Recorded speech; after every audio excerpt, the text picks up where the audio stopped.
happened last night? About what time?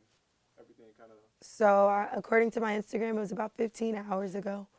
And what happened, I don't think anyone's really sure. There were some things mentioned of gunshots, but I heard no gunshots.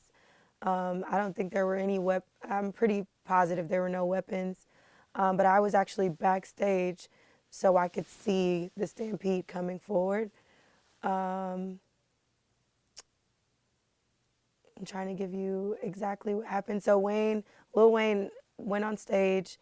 There was a lot of security around to ensure that he got on stage safely because of what has been going on in Atlanta and in the rap culture in general. We just want to make sure that everybody's safe and protected, especially those that were attending the festival. So there was enough security.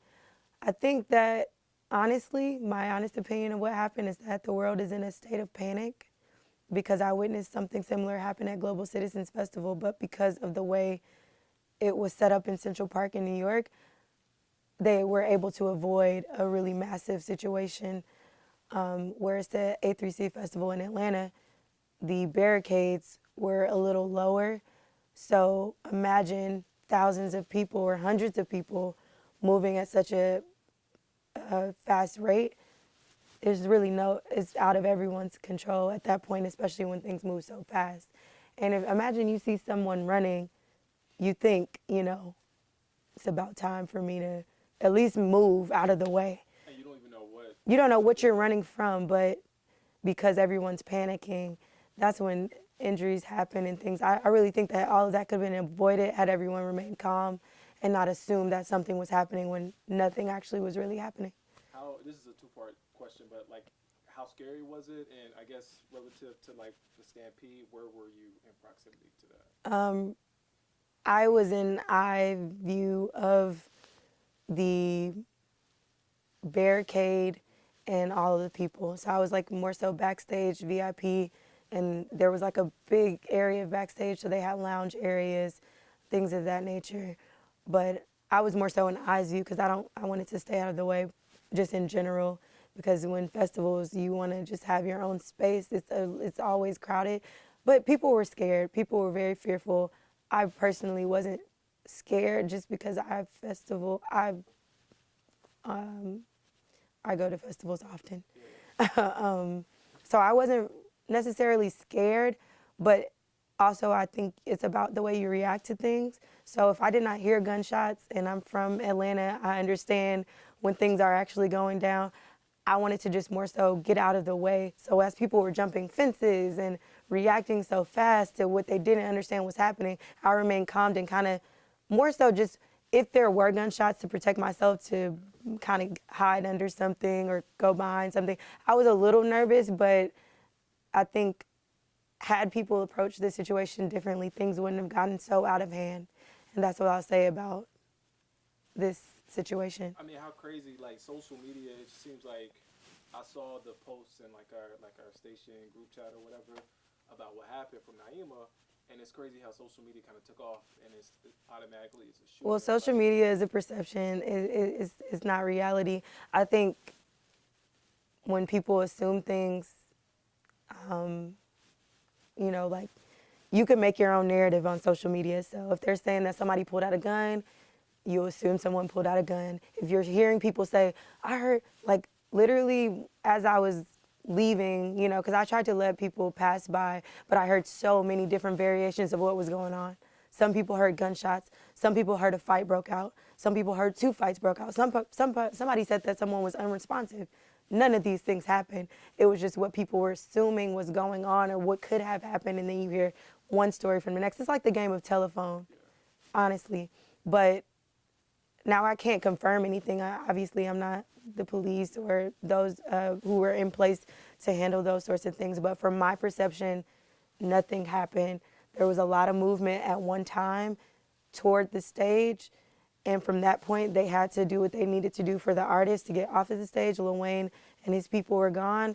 And we wanted to make sure that, or at least I did, wanted to make sure that everybody could clear out the way without any major injuries, but people did suffer.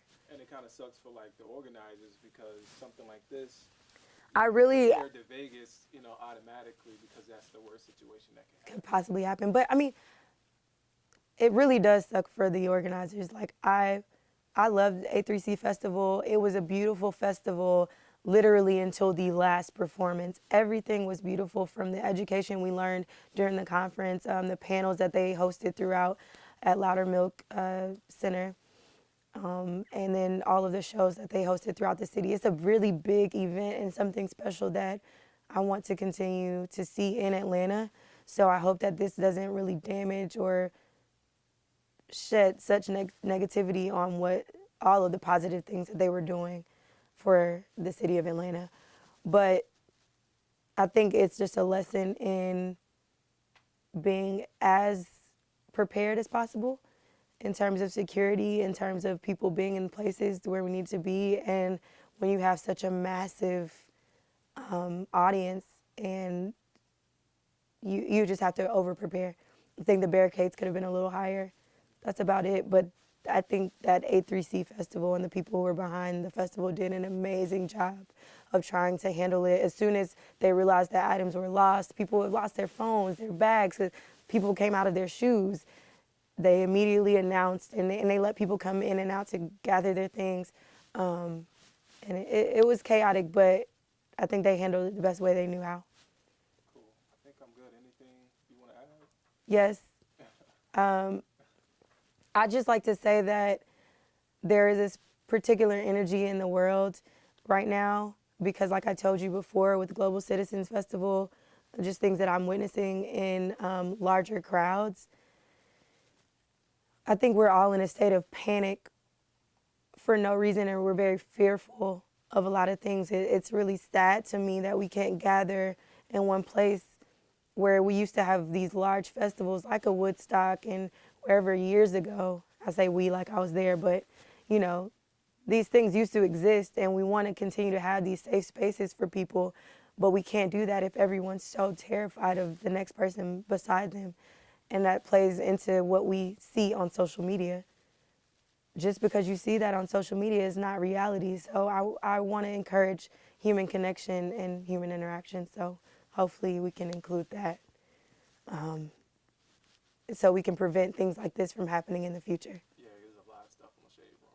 I was going through my time. Yeah, there's a lot of things on the internet. There's a lot of things but from someone who is there, and from someone who's gotten a million texts and calls, because I was hosting a stage there, so people were concerned about my safety. But also, people's phones were dead, and my big sister was calling me like frantic. You can't get signal. My phone is dead at this point. This is a all-day thing, 12 to 11 o'clock at night. So it was a terrible situation, but I do think that overall the festival was amazing, and they did what they could in the moment. But when things move that fast, I think it comes down to the human being. It comes down to us really realizing that we shouldn't be scared of each other.